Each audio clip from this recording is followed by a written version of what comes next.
यत्र नारस्तु पूजन्ते रमन्ते तत्र देवता। जहाँ पर महिलाओं की पूजा होती है वह देश भारत है और यहाँ पर इसी रूप में सभी पर्यटक आते हैं और इस भूमि को नमन ही नहीं इसकी माटी को अपने सिरों पर लगाते हैं और अपने आप को धनभागी मानते हैं। आज विशेष दिन है विश्व महिला दिवस का और हमारे साथ में महिला आयोग की पूर्व अध्यक्ष पूर्व कैबिनेट मंत्री डॉक्टर गिरिजा व्यास कांग्रेस की वरिष्ठ नेता हैं। और आज जो दिवस हैं क्या इस दिवस की सार्थकता है और देश और दुनिया में महिलाओं को किस तरह से अधिकार मिले हैं, क्या और आवश्यकता है महिलाओं को और क्या मिलना चाहिए? जी देखिए, आपने कहा वो बिल्कुल सही है। यत्र नारस्य पूजन्ते रमन्ते तत्र देवता हमारे यहाँ कहा ही नहीं गया, बल्कि इसे सही रूप में प्रस्तुत भी किया गया। हम शिव पार्वती में कभी पार्वती का नाम मतलब हमेशा पहले लेते हैं, राधा कृष्ण सीताराम, तो महिलाओं को बहुत आदर सत्कार दिया गया। लेकिन इसका दूसरा पहलू वो हमें नहीं भूलना चाहिए। वो पहलू ये है कि कालांतर में महिलाओं को, और कालांतर में क्यों, उसी काल में भी जब ऋषि ने अपनी पत्नी के ऊपर शक किया और उसको पाषाण बना दिया, हर युग में उसको भोगना पड़ा। तो महिलाओं की स्थिति ये नहीं कह सकते कि बहुत अच्छी है, हम केवल इसी बात से। लेकिन ये बात ज़रूर है कि प्रारंभ से लेकर आज तक, और हम सौभाग्यशाली के हैं कि आज़ादी के बाद हमारे संविधान में भी जो वोट देने का अधिकार है वो इंग्लैंड से पहले मिला, क्योंकि इंग्लैंड सबसे ज़्यादा प्रजातांत्रिक देश माना जा रहा था। लेकिन उसके बावजूद भी हमें वो अधिकार मिला। हमारे संविधान में इतने अधिकार हमारे को है, उसके बाद भी लगातार उनमें परिवर्तन होता रहा और हमारे नए रूल बनते रहे। आपने कहा कि क्या चीज़ों की ज़्यादा ज़रूरत है। निश्चित तौर पर कानून ज़रूरी है और इसीलिए स्वयं सेवा कानून बने, ऐसे स्पेशल कानून भी बने और उसके साथ साथ संविधान में संशोधन करके भी कानून बने। और आज महिलाओं के पास, और प्रारंभ से ही, और प्रारंभ के पहले ही, संविधान के पहले ही गांधी जी ने द्वितीय जो गोलमेज सभा थी उसमें स्पष्ट कर दिया था कि भारत आज़ाद होने के बाद सबको एक जैसा अधिकार देगा। और जब उनका कहना था कि मैं ये कह रहा हूँ कि सबको एक जैसा अधिकार, तो मेरे कहने का तात्पर्य है कि महिलाओं को भी उतने ही अधिकार मिलेंगे और वही अधिकार मिले, मौलिक अधिकार सब महिलाओं को मिले, वोट देने का अधिकार मिला, सारे कुछ मिला। ऐसी कितनी धाराएं हैं जिन्हें मैं कहना चाहूँ तो आज बहुत विलम्ब हो जाएगा। लेकिन उसके बावजूद भी आज भी ये बात नहीं भूलनी है कि, और ये विश्व भर की स्थिति है, केवल भारत की स्थिति नहीं है, विश्व भर का हम लोगों ने डेटा इकट्ठा किया था। और जब डोमेस्टिक वायलेंस एक्ट बनकर के आया था हमारा, उस वक्त इंग्लैंड और अमेरिका में भी 60% महिलाओं को डोमेस्टिक वायलेंस को सहना पड़ रहा था, जो पढ़ा लिखा है। क्योंकि यहाँ पर कहा जाता है कि शिक्षा और इंडिपेंडेंस होना आर्थिक दृष्टि से वो थोड़ा इसको कम करता है, लेकिन इसके बावजूद भी है वहाँ पर भी, तो फिर यहाँ की स्थिति तो निश्चित तौर पर खराब है ही। और महिलाओं को आज भी दोनों हाथ काट करके उनका पति फेंक देता है, कभी रात को निकाल देता है, कभी शादी के दिन ही जला करके मार दिया जाता है। तो ये स्थितियाँ हैं, लेकिन उसके साथ साथ हमारे कानून भी बड़े हैं। 4 चीज़ें होना बहुत आवश्यक है। एक तो होता है कानून और कानून का कड़ा होना, दूसरा है कि उसकी अनुपालना जो प्रशासनिक अधिकारी करते हैं, तीसरा है कि उसकी जानकारी जो हमारे अलग अलग डिपार्टमेंट्स और अलग समाज आदि करता है, चौथा है समाज की भूमिका, और 5वां है मीडिया की भूमिका। इसमें 2 की भूमिका तो स्तुल्य है। कानून हमारे यहाँ कड़े हैं, हमारे जितने कानून कहीं पर भी नहीं है।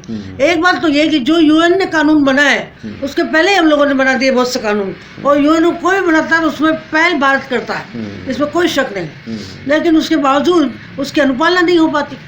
महिलाओं को, मैं आपको आज सच कह रही हूँ कि जब डोमेस्टिक वायलेंस एक्ट बना और हमने कहा कि 4991 वगैरह की जरूरत नहीं है, क्योंकि डोमेस्टिक वायलेंस नॉन वेलेबल नहीं है, लेकिन नॉन वेलेबल है नहीं है, लेकिन उसके बावजूद उसमें इतने अधिकार है कि उसको सज़ा मिल सकती है। आपको कहीं जाने की जरूरत नहीं, क्योंकि ज़्यादातर देखा गया कि या तो महिलाओं को दहेज के कारण प्रताड़ित किया जाता है, लेकिन ये दहेज का कानून हमारे यहाँ है, लेकिन डोमेस्टिक वायलेंस एक्ट में कारण कोई भी हो, इस एक्ट के जरिए उनको प्रताड़ित उन लोगों को सजा मिल सकती है। लेकिन बहुत से पुलिस अधिकारियों को भी डोमेस्टिक वायलेंस एक्ट के बारे में जानकारी नहीं थी, आपको जानकार आज होगा। तो ट्रेनिंग हमेशा सरकार को भी देती रहनी चाहिए, NGOs को देता रहना चाहिए, समाज को जागरूक होकर के अपने अधिकारों के बारे में जानना चाहिए।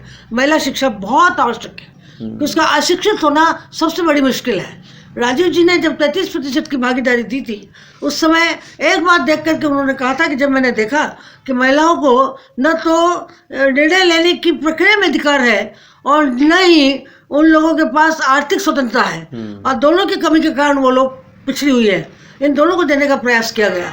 तो इन सब के बावजूद मैंने अपने एक शेर में लिखा था कि इन सब अधिकारों के बावजूद भी हम लोग प्रताड़ित और पिछड़े हैं। हम लोगों पर जितने अत्याचार होते हैं उतने यदि गिराने लग जाए तो कोई सीमा नहीं है।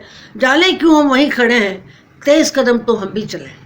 21वीं सदी है, हम लोग दूसरे ग्रहों तक पहुंच रहे हैं। हम लोग जो हमारी सेना की होती है उसका प्रतिनिधित्व नहीं करते, उसमें अगुवाई करते हैं। हमारे साइंटिस्ट, महिलाएं साइंटिस्ट बहुत करिश्मा कर रही है, और महिलाएं पॉलिटिशियंस, कितनी प्रधानमंत्री, और इंदिरा जी तो उसका उदाहरण है ही कि उन्होंने आगे बढ़कर महिलाओं के लिए बहुत से कार्य किए थे। लेकिन उसके अतिरिक्त भी दूसरे देशों में भी है, लेकिन उस सब के बावजूद भी हमें भोगना पड़ रहा है। तो अनुपाल नाग की स्थिति को सुधारने के लिए ज़रूरी है कि उसकी जानकारी पुरुषों को भी मिले और महिलाओं को भी मिले। इसके लिए शिक्षा की आवश्यकता है, और शिक्षा में भी अमूलचूल परिवर्तन की आवश्यकता है। प्रारंभ से ही, पहली क्लास से ही बच्चों को ये मालूम हो जाए, लड़के को भी, कि ये मेरे साथ पढ़ने वाली मेरी सहयोगी है और इसको भी उतने अधिकार हैं। इसको ये नहीं, इसको तो ससुराल जाना है, घर से कह देते हैं कि इसको क्यों पीट रहा है, इसको ससुराल जाना है। लेकिन उसकी अपनी अस्मिता को बचाने के लिए ये सब कार्य करना जरूरी है। हमारी सरकार कर रही है, लगातार कर रही है, राज्यों की सरकार भी कर रही है, लेकिन आज भी रेप की स्थिति जो है, जो महिलाओं पर अत्याचार की स्थिति, वो कम नहीं है। इससे हमें बहुत कुछ इसमें करना पड़ेगा, क्योंकि अभी तेवर कहाँ बदले हैं इनके, अभी भी दौर है इनकलाबी का, अभी भी सहरा है, तपिश बाकी है, अभी मौसम कहाँ गुलाबी का। लेकिन महिलाओं को भी आगे बढ़ करके अपने अधिकारों के बारे में न केवल जानकारी रखनी होगी, बल्कि उसके बारे में लड़ना भी होगा। मैं एक आखिरी बात आपको कहना चाहती हूँ, बहुत बड़ा परिवर्तन मैंने देखा। पहले महिलाएं दब जाती थी, और आज भी हालात ये, यदि महिला को उसका पति छोड़ देता है, ससुराल वाले छोड़ देते हैं, या 491 के केसेस लग करके वो लोग अलग हो जाते हैं, लेकिन थोड़े दिन बाद जो स्थिति सामने आती है कि उसके पेयर वाले भी उसको अच्छी तरह नहीं रख पाते, तो लौटना चाहती, लेकिन लौटने के सारे दरवाजे बंद हो जाते हैं, क्योंकि वो लोग जेल वगैरह में जा के आके चुके हैं, उसको कोई नहीं रखना चाहता। ऐसी हालत मैंने देखी है, और वो कहते किसी भी तरह हमें हमारे घर में दीजिए, हम बच्चा चाहते हैं, हमारे पति चाहते हैं, हमारा घर चाहते हैं।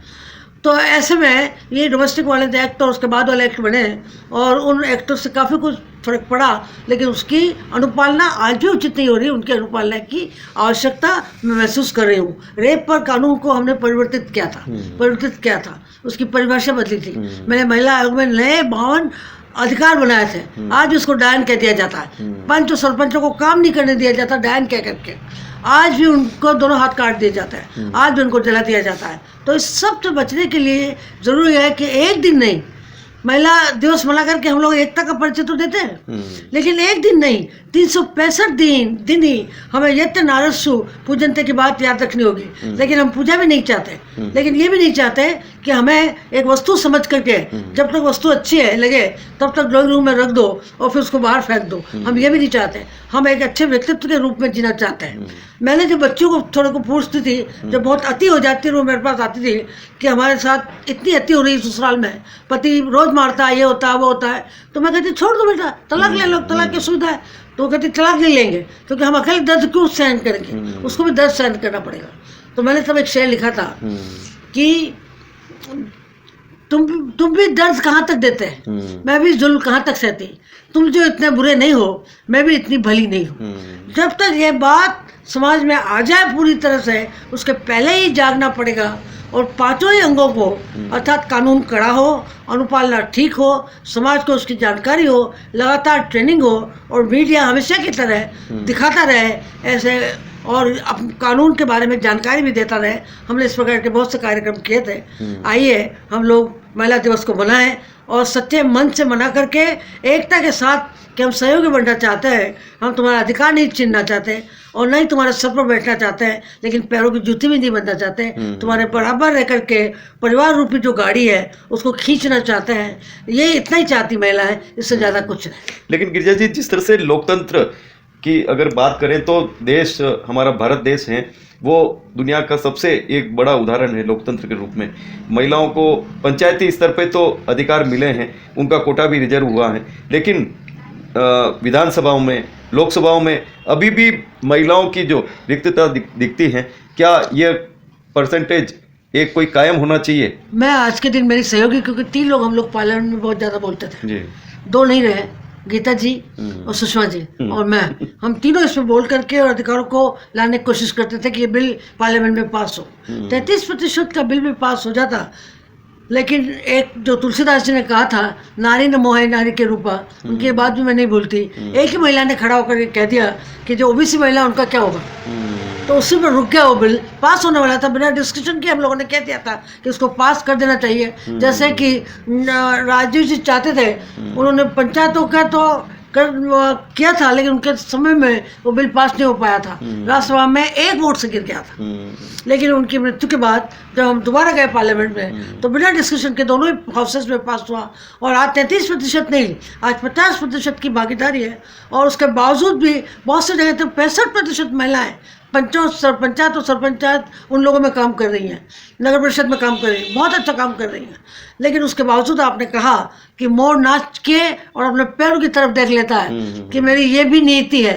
तो ये नीति भी सही है कि लोकसभा और राज्यसभा और खास करके विधानसभा में भी बिल के लिए बिल पास नहीं हो पाया। राज्यसभा में बिल पास हो गया हमारे टाइम पर, और तब बहुत बढ़ चढ़ करके बात बीजेपी करती थी।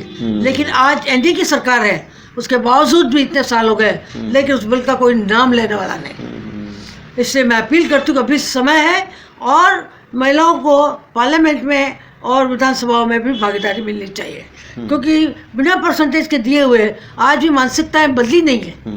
मानसिकता वो की वो है, जब टिकट देने बांटने बैठते हैं तो ये जीत नहीं सकेगी, ये नहीं जीत सकेगी, वो नहीं जीत सकेगी, या फिर उनके घर वालों को उनको टिकट दे दिया जाता है, महिलाओं को पूछ नहीं होती। ये आज भी है। तो इस स्थिति को बचने के लिए और राजीव जी की ये बात याद करने के लिए कि हम लोग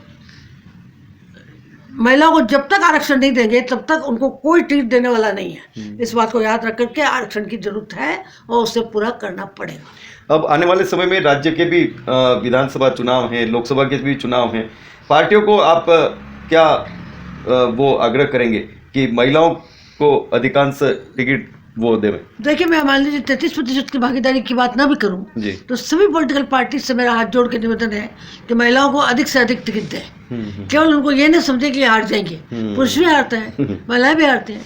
तो महिलाओं को ये समझ करके टिकट काट दिए जाते हैं, ये उचित नहीं है। और जो डिजर्व करती हैं उन महिलाओं को आगे बढ़ करके सबको टिकट देने चाहिए। और उसके बाद में महिलाओं की जो स्थिति है वो आपसे अंदर छुपी नहीं है। पार्लियामेंट में जिस बेधड़क उससे वो बोलती हैं, जिस तरह से अपने न्याय के लिए लड़ती है, जिस तरह दूसरों के न्याय के लिए लड़ती हैं, और महिलाओं से मेरी अपील है कि बढ़ जाएं तो जरा पीछे मुड़ के देखें कि अपने पीछे रह गई महिलाओं को भी आगे लाएं।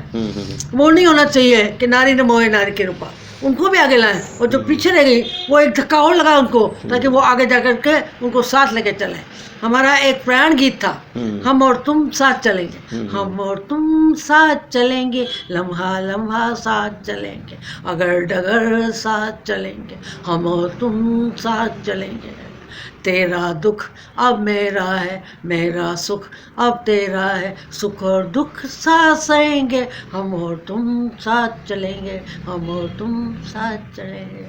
गिरिजा जी, सबसे बड़ा और लंबा कार्यकाल राजनीति जीवन का आपने इस मेवाड़ की धरती पर आपने तय किया है और काफ़ी कार्य भी आपके द्वारा हुए हैं।